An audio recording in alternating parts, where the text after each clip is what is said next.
Allergies. It's the right time of year to be talking about that sort of thing, at least if you're in the Northern Hemisphere. 1 in 4 of us suffer an allergy of some sort, most of us on the lower end of the severity scale, but especially at this time of year, we're suffering nonetheless. But a large and increasing number of people suffer allergies so severe that they change their lives or even end them. But as today's guest on the Tech for Good podcast is going to tell us, the science behind diagnosing allergies is now quite advanced. Testing is more available and more sophisticated than you might think, and it's quicker and easier to access than maybe you ever imagined. Tune in to find out more. Santosh, welcome to the Tech for Good podcast. Now, we're here today to talk about something that I think lots of people are probably actively thinking about right now, and that's because it's spring and we're here to talk about allergies. Allergies, for most people, I think, are an annoyance. Maybe it's something that bothers them, but for some people, it's obviously a massive and critical healthcare issue. But of all the people in the world that know about this, you're probably one of the top people because you head up ImmunoDiagnostics at Thermo Fisher, and Thermo Fisher, a giant company as it is, has a long and storied history in all of this. So we're going to get right into the science of the allergy topic today. But before we do that, give us a sense of what Thermo Fisher is and the ImmunoDiagnostics bit of Thermo Fisher and what your role in that is. Great to see you, Romily. Good day. From Uppsala, Sweden. Here's where I'm based. As you mentioned, my name is Santosh Nair. I'm the president of the ImmunoDiagnostic division at Thermo Fisher Scientific. Before I get into allergy and what is our relevant topic of the day, let me give you a brief introduction of Thermo Fisher Scientific. You have heard of us, I'm sure, in multiple different forums. We are a leader, a world leader in serving science. Our mission as a company is to enable our customers make the world healthier, cleaner, and safer, which ties in very much to the business that I'm leading, which is ImmunoDiagnostics division. ImmunoDiagnostics division, we're part of the specialty diagnostics group at Thermo Fisher, where we look after diagnostics of various forms, and of which allergy and autoimmunity is what belongs in ImmunoDiagnostics division. Yeah. Thermo Fisher is broad. We have over 125,000 colleagues all over the world. We invest over $1 billion in research and development, which connects to our tie-in with advancing science and advancing phenomenal discoveries and inventions in science and making products and services that help our customers serve science and serve humanity in many ways. Yeah. Diving right into ImmunoDiagnostics, this is the headquarters of ImmunoDiagnostics. I'm in Uppsala, Sweden. What we do, our mission here is to look at allergy and autoimmunity, to enable our customers, enable our patients get the right diagnosis for that allergy and autoimmune conditions. That's basically our mission. And as you can tell, our job is to make sure that our patients, our customers, our physicians are able to prescribe the right diagnosis, the right test at the right time to our patients. Yeah. That's our mission, and that's what we stand for. Right. And actually, we've had a conversation before, and what I didn't realize is that you've got this incredible kind of vertical supply chain, if you like, and we'll talk about how it can be kind of difficult if you've got an allergy to figure out what that allergy is to and how to fix it. But you guys are uniquely positioned in that, and you can go from the top of the process right to the very bottom and figure it out. But we'll talk about that. But let's just talk about allergies more broadly.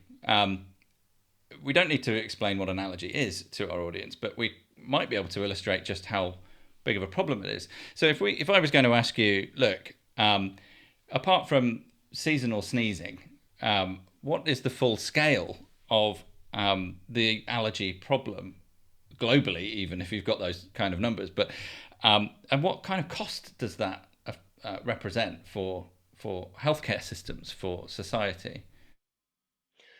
Great question. Allergies, believe it or not, impact over 2 billion people worldwide. So that's 1 in 4. If you look at the world and assume it's 8 billion people, so 1 in 4 people are impacted by some sort of allergies. And if you think about allergies, you can broadly categorize allergies into 3 types of allergies. One, we talked about spring and summer in many places. Seasonal allergies, which means pollen, environmental factors. That's one type of allergies. The other is indoor. You're staying indoor, dust mites, substances that you find indoors, pets, cat, dog, danders, and other things. And I'll speak for myself. I'm allergic to dust mites, and I've found out through our testing. The last thing is food allergies, which is increasing in prevalence all over the world. So allergies, if you can think about allergies broadly categorized into these 3 categories, a lot of people, an incredibly high number of people suffer from allergies. In Europe, here's where we are headquartered and we're based, 400 million people. It's expected that about 400 million people, which is about 1 in 2 Europeans, will suffer from one type of allergy or the other this year. That's the staggering statistic. Yeah. And a big portion of allergy sufferers are children, which creates a different kind of complexity into diagnosing, predicting, and treating allergies in many ways, right? Because a lot of that impacts their quality of life, their environment, their family, and general health and well-being. You asked about the economic impact of allergies. So this is the actual impact of allergies. Economic impact of allergies are just staggering. In Europe, the estimation from the World Allergy Organizations, different allergy organizations worldwide, the cost to economies it's a staggering number. It's between 50 to 150 billion euros annually. That's the cost of allergies, which means absenteeism, healthcare costs, and various other extraneous costs that comes with allergies, and not being able to diagnose, detect suffering with allergies, from mild symptoms to very severe allergies. And the cost to the system is super, super high. Yeah. And the challenge with allergy is, you and I spoke about it before when we first got introduced. Yeah. People have a variation of symptoms. The symptoms can vary from just a mild runny nose to, at the very extreme, it's life-threatening anaphylaxis. And you could have a severe life-threatening condition because of allergies, which forces you to live in fear, live in anxiety, live in fear. You don't know what you're allergic to, when this is going to happen. So it severely impacts the quality of life of people who suffer from allergies, which is an enormously large portion of the population in the world. Yeah. So the costs obviously are huge to society, but they are actually really quite high for people as well. Individual people can be affected by this, even on a seasonal level. I know my own dad, for example, had a severe allergy of some sort for a long time to something. But he never quite knew what it was. So what he was obviously treating the symptoms constantly for life. But it would debilitate. And as a school teacher, that was a nightmare, because obviously he was dealing with kids doing exams at that time of year, and so on. There's a lot of people who just live with this stuff, but they don't necessarily need to. And part of what we want to talk about today is why they don't need to, and I deliver that message, I guess, to some people. Before we get into that, though, it might be worth just referencing a couple of case studies that you sent to me that people can watch actually right now if they go to the Thermo Fisher website. But there's allergies are often complex. I think there's a girl in Spain who's featured on there who had an allergy that she suffered with for 10 years before you guys got involved and actually figured out exactly what it was that she was allergic to. But it was a food allergy, but she could eat all sorts of different foods. She never quite knew what it was, but it turned out to be a very specific type of protein, I think it was. Now she's figured it out. She can live a normal life. And another, I think possibly in Sweden even, a lad, very promising tennis player who had a particular, I think a grass allergy that was debilitating him in terms of his development as a tennis player. And we'll throw a few clips up now while I'm talking of those two things, but definitely go and look at that because it helps to illustrate how complex it can be to go on that diagnostic journey to work out how work out what the problem is. So tell us a bit more about Thermo Fisher's capabilities in this area. So how is the organization structured, and how I know that you can trace your story back kind of 50 years or so to some pioneering, award-winning kind of science stuff, right?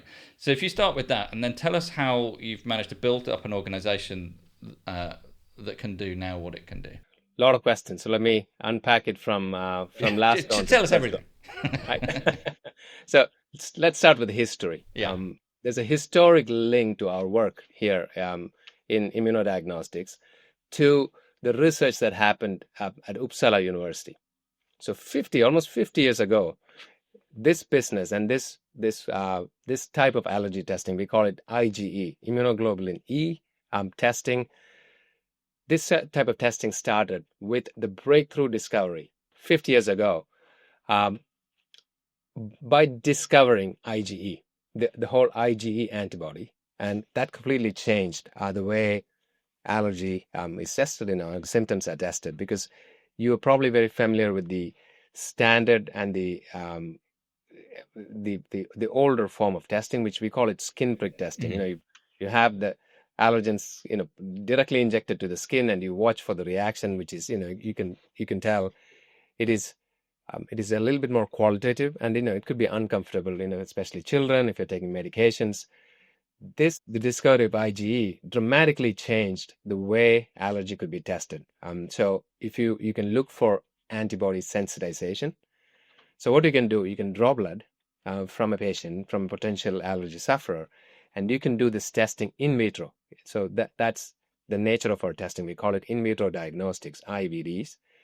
So IgE testing has completely revolutionized the world of allergy testing. You can draw blood, you can look for the specific sensitization of either whole allergens or components of testing. So I'll explain this a little bit more. So what we do here, we have the probably broadest menu of things that you can test for: food, indoor, and environment.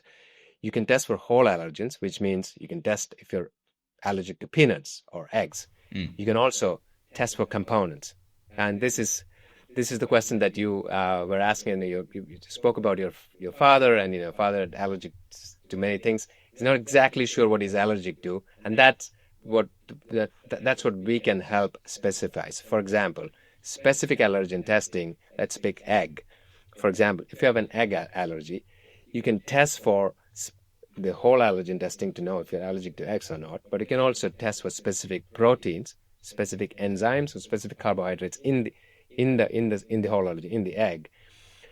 It can turn out that you can tolerate cooked eggs, you can tolerate baked egg protein, but you may be highly allergic to raw or slightly lightly cooked eggs, which means it changes the way you look at allergies, because then you can eat baked goods, but you can avoid the whole eggs. And that's the beauty of IgE testing, which helps plan your life afterwards, which means, if you think about diseases, you want to, of course, predict the occurrence of a disease, but most importantly, you want to diagnose the disease. Then you need to be informed about the diagnosis that allows you treatment of the disease. The same holds good for allergies. If we can diagnose allergy and the specific allergens, that as a patient and as your physician, that allows you to make informed decisions on how to either manage it or even treat it.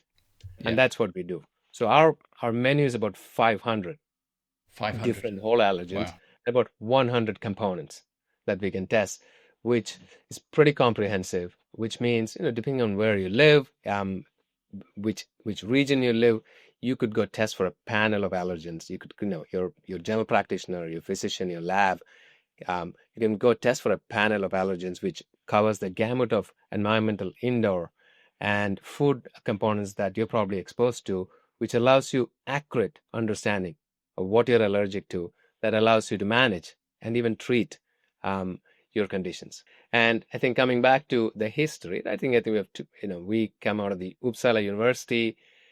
It's instrumental. Two of the Uppsala scientists were instrumental in discovering the IgE antibody. And that's where we started our journey into IgE and IgE testing and the whole allergen, the component testing. That's that's a legacy. That's a rich legacy that we grew out of. Yeah. And obviously, the growth from that point was really interesting. And one of the things that Thermo Fisher has been able to do in Sweden is build this whole supply chain that says we can offer you offer the testing, the kit, but it starts by identifying this hundreds of different uh, potential allergens that you can test against. And one of the questions, I suppose, that must have been asked earlier on was, well, how do we get all these materials that we need to test against these allergens? And the answer, presumably, at some point was to make a farm on which you can a farm specifically designed to grow. It's probably the worst place in the world if you're allergic to lots of stuff. But tell us about this farm and how that works and how that feeds up through into this kind of testing environment.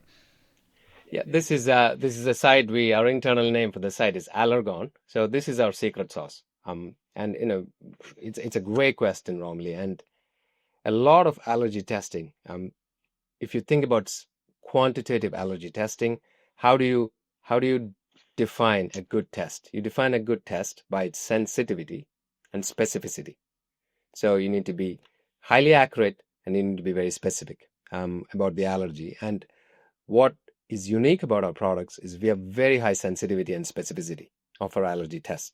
And it's over 90% sensitivity and over 90% specificity, which means the chances of false positive and false negative are very low. And how do we do it? That's our secret sauce. We do it by consistently having the same level of quality, sensitivity, and specificity for our tests. We do that by consistently sourcing the ingredients that go into our tests. A big portion of the ingredient is the actual allergens.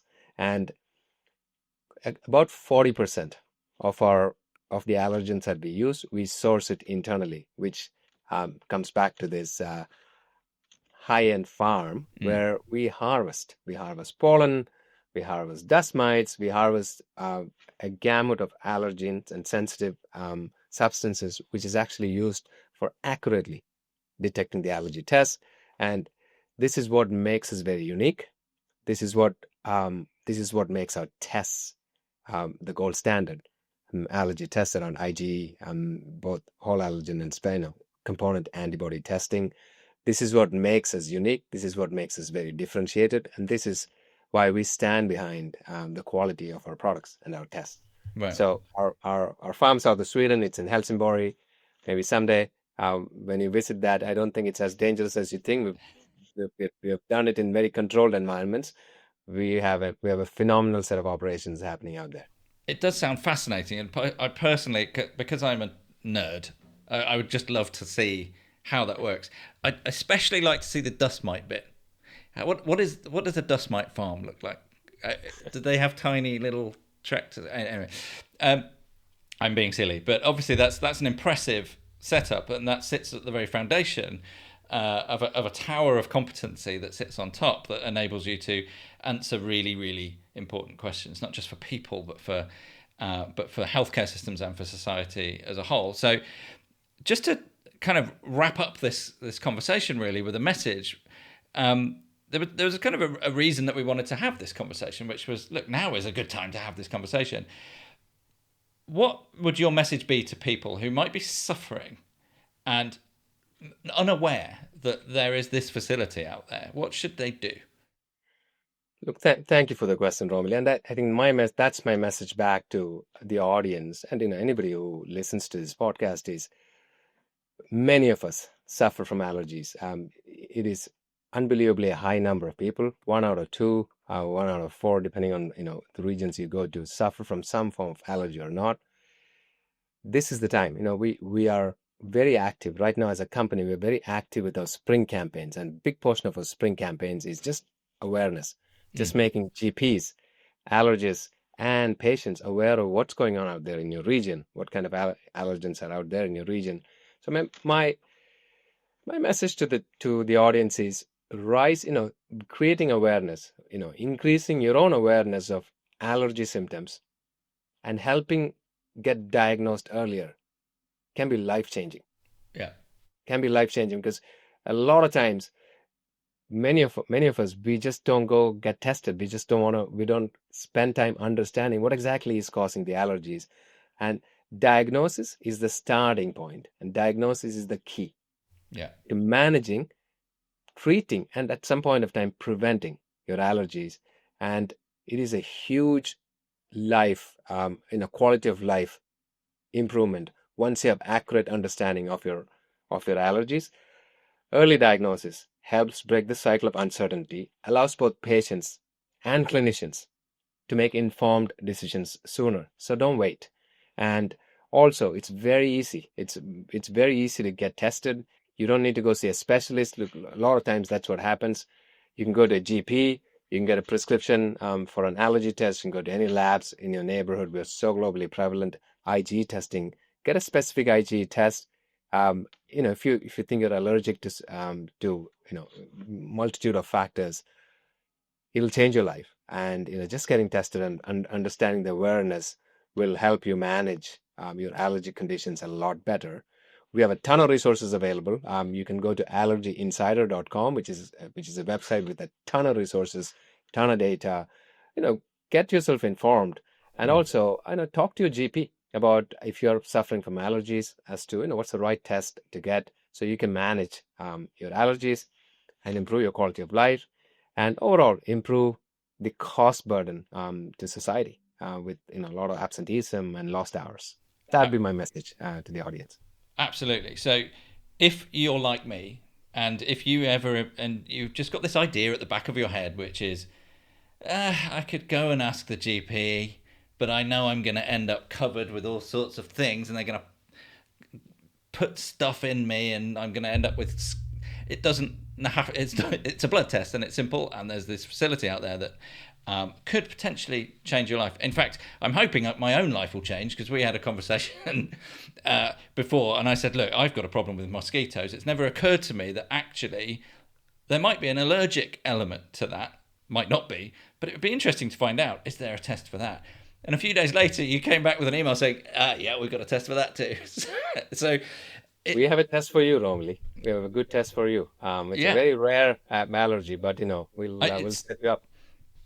Probably something to rule out rather than in, probably in my case. But the fact that you came back and said, yeah, we've got a test for that, of course we was eye-opening for me, because it's actually, I'm probably quite typical in the fact I didn't even realise this was there, that there are sources to solutions for that I just simply didn't know about. So hopefully whoever sees this, who might have a similar kind of mindset, will realise, and then hopefully they'll tell their friends and their physicians, and we can help you with your campaign. But that's fascinating. We'll put the link you mentioned, allergyinsider.com, I think it was you mentioned. We'll publish that alongside this, so that people can go and take action for themselves. Come to techforgood.net, where you'll find some more information. But otherwise, thanks very much for your chat today, Santosh. It's been absolutely fascinating, and I will wait for my invitation to the Dust Mite Farm. Thank you, Romily. My pleasure.